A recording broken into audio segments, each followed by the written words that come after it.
यहाँ स्क्रीन पे कुछ सजे सजे हुए सुंदर से ट्रायंगल्स बने हुए हैं।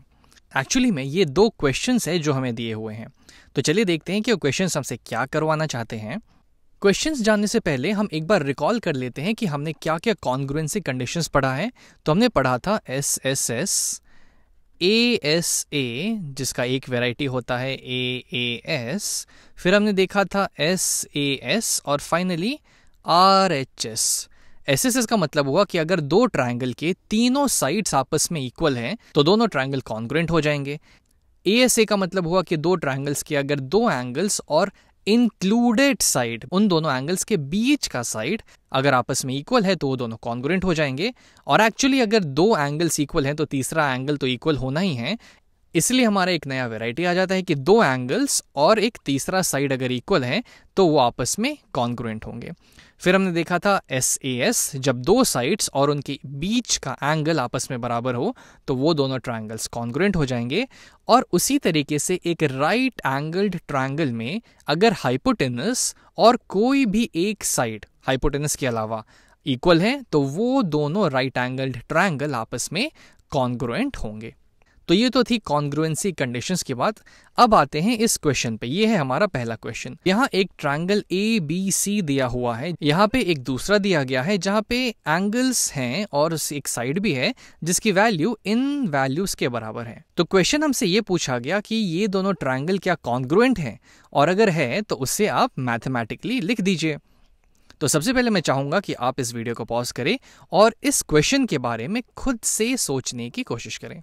तो आई थिंक आपने सोचा होगा कुछ, तो चलिए अब इसे मिलके देखते हैं। तो अब हमें ये दिया हुआ है कि दोनों आपस में कॉन्ग्रुएंट है, दोनों आपस में कॉन्ग्रुएंट है। तो चलिए अब हम मिलाने की कोशिश करते हैं कि कौन सा एंगल और कौन से साइड्स आपस में बराबर हैं। तो ये जो इसका एंगल H है ये इसके एंगल A के बराबर है। तो अब अगर मैं इसको मैथमेटिकली लिखना चाहूँ तो मुझे पता है कि कॉरेस्पॉन्डिंग चीज़ों को हमें साथ में लिखना होगा। तो चलिए अब हम इस साइड लिखेंगे ट्रायंगल ABC के पार्ट्स और इस साइड लिखेंगे ट्रायंगल GIH के पार्ट्स, एक्चुअली में कॉरेस्पॉन्डिंग पार्ट्स जो इसके इक्वल होंगे। अब एंगल A एंगल H के बराबर है तो यहाँ मैं A लिखता हूँ, और A के कॉरेस्पॉन्डिंग H है, A के बराबर H है, तो यहाँ पे मैं H से शुरुआत करूँगा। अब आते हैं अगले एंगल पे। तो ये जो एंगल C है ये 40 डिग्रीज के बराबर है, और ये जो एंगल I है ये भी 40 डिग्रीज के बराबर है। तो यहाँ से हम A से बढ़ेंगे C पे और इधर H से बढ़ेंगे I पे। तो यहाँ पे आ जाएगा हमारा CAC और इधर आ जाएगा H के बाद हमारा HI। अब फाइनली अगर ये दोनों इक्वल हैं तो तीसरे एंगल को तो इक्वल आपस में होना ही पड़ेगा। तो B जो है एंगल B वो एंगल G के बराबर हो जाएगा। तो ACB यहाँ पे हम डाल देते हैं फाइनली B।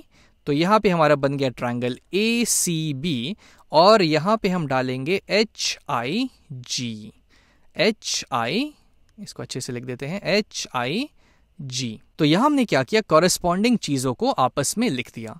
अब इसे आप चेक करने के लिए ये भी कह सकते हैं कि यहाँ पे हमें साइड AC साइड IH के बराबर दी हुई है। तो यहाँ जो AC है, यहाँ पे जो AC है ये वाली AC वो हमारे HI के बराबर हो गई, यानी कि हमने सही तरीके से लिखा है। अब इन दोनों को हम लोग कॉन्ग्रुएंसी के साइन से जोड़ देंगे, तो ये दोनों आपस में कॉन्ग्रुएंट हो गए इस पैटर्न में। तो ये तो था पहला क्वेश्चन। अब आते हैं दूसरे क्वेश्चन में। यहाँ पे हमें एक ट्रायंगल दिया हुआ है, इसे आप एक ट्रायंगल मान लीजिए, इधर का पार्ट एक ट्रायंगल हो गया। ट्रायंगल ABC, ये एंगल 60 डिग्रीज है, ये 40 डिग्रीज है, और ये साइड 7 है।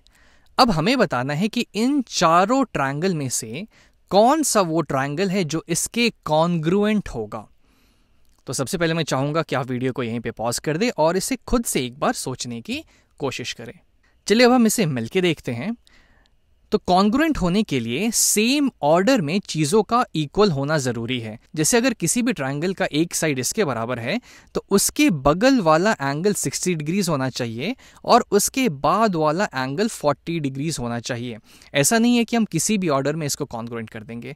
जैसे कि हम एक एक करके देखते हैं तब हमें ज़्यादा समझ में आ जाएगा। जैसे हम आते हैं पहले वाले ट्रायंगल में, तो इसको आप ऐसे सोचिए कि अगर मैं यहाँ पे ये वाला पार्ट यहाँ से अगर कट कर दूँ और इसे रोटेट करने की कोशिश करूं, ये इसे रोटेट मैंने कर दिया कुछ ऐसे, और इसे हम नीचे कर लेते हैं थोड़ा। तो अब हमारा ये बेस नीचे 7 हो गया। तो अगर ये 7 हुआ तो इसके राइट वाला एंगल 60 डिग्री होना चाहिए। तो अगर ये बेस मेरा नीचे 7 चला जाता है, जैसे कि यहाँ पे और यहाँ पे है, तो इसके बगल वाला एंगल 60 डिग्रीज है। इस केस में भी ये 60 डिग्रीज है, इसे सटा हुआ है, और इस केस में तो ये 40 डिग्रीज हो गया। तो एक चीज़ तो मुझे समझ में आ गई कि ये तो नहीं हो सकता, क्योंकि अगर ये कॉन्ग्रुएंट है तो 7 के ठीक बगल वाला एंगल उसी ऑर्डर में होना चाहिए, जो कि यहाँ 60 डिग्रीज है और यहाँ 40 डिग्रीज है। तो ये वाला ऑप्शन तो चला जाएगा, मतलब ये इसके कॉन्ग्रुएंट नहीं होगा। अब इस पे आते हैं। तो 7 के बगल वाला एडजेसेंट एंगल 60 डिग्रीज है, यहाँ भी 60 डिग्रीज है, और इसके नेक्स्ट एंगल 40 डिग्रीज है, और यहाँ पे भी ये 40 डिग्रीज है। आप सोच रहे होंगे शायद ये तो इसके राइट साइड में है लेकिन ये लेफ्ट साइड में है। तो उससे फ़र्क नहीं पड़ेगा, क्योंकि अगर आप इस ट्रायंगल को फ्लिप कर दें, मान लीजिए ऐसा है कुछ, ये अगर फ्लिप हो गया और ए इस साइड आ गया, बी इस साइड आ गया, तो ये तो इसी की तरह बन जाएगा, तो उससे फ़र्क नहीं पड़ेगा। तो हम कह सकते हैं ये देख के कि ये जो पहला वाला ट्रायंगल है ये इस ट्रायंगल के कॉन्ग्रुएंट हो जाएगा। अब आते हैं दूसरे ट्रायंगल्स पे। इसे अब हम ऐसे घुमाते हैं ताकि हमारा जो ये 7 है इस तरफ हो जाए।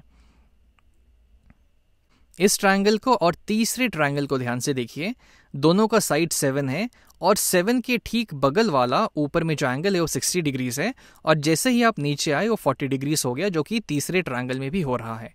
यानी कि दोनों तो मुझे कॉन्ग्रुएंट दिख रहे हैं, यानी कि जो तीसरा ट्रायंगल है वो भी सेम ऑर्डर फॉलो कर रहा है जो कि पहला ट्रायंगल है हमारे पास। तो यानी कि वो भी इस ट्रायंगल के, इस दिए हुए ट्रायंगल के कॉन्ग्रुएंट हो जाएगा। और फाइनली अगर हम चौथे वाले ट्रायंगल पे आए तो हम देख सकते हैं कि इन दोनों एंगल के बीच का साइड 7 है, लेकिन जो 7 है ये इनके बीच का साइड थोड़ी है, ये तो कोई और साइड है, तो ये तो कॉन्ग्रुएंट होगा ही नहीं, क्योंकि ये सेम ऑर्डर फॉलो कर ही नहीं रहा है। तो ये वाला कॉन्ग्रुएंट नहीं होगा, इसको हम हटा देंगे। तो हमने देखा कि ये वाला ट्रायंगल और ये वाला ट्रायंगल इस वाले ट्रायंगल के कॉन्ग्रुएंट होगा, और चूंकि ये दोनों ट्रायंगल इस ट्रायंगल के कॉन्ग्रुएंट है, तो ये दोनों ट्रायंगल आपस में भी कॉन्ग्रुएंट होंगे, जो कि फाइनली इस ट्रायंगल के कॉन्ग्रुएंट हो जाएंगे।